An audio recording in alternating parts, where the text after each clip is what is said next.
Okay. చాలా 7 మంత్లో ఏమైనా పుట్టారా లేకపోతే 9 మంత్ కంప్లీట్ అయిపోయిన పుట్టాడా? 9 నెలలు నిండినాకనే పుట్టిండు. ఓకే.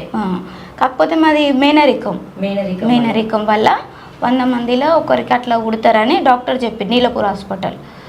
అక్కడ నెల రోజులు అట్లా ట్రీట్మెంట్ చేయించినాము. ఇక 12 సంవత్సరాలు దాటేదాకా ఏ డాక్టర్ దగ్గరికి వెళ్ళినా గ్యారంటీ ఇవ్వలేరు.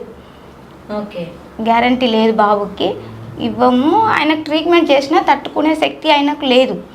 ట్రీట్మెంట్ ఎక్కడ కూడా నీకు చెయ్యరు అని చెప్పేసాను. కానీ కొంచెంగా ఫస్ట్ బీబీఆర్ హాస్పిటల్లో చూపించిన. ఆమె కొంచెం పాలు కూడా తాగితే వాంతింగ్ అయ్యేది.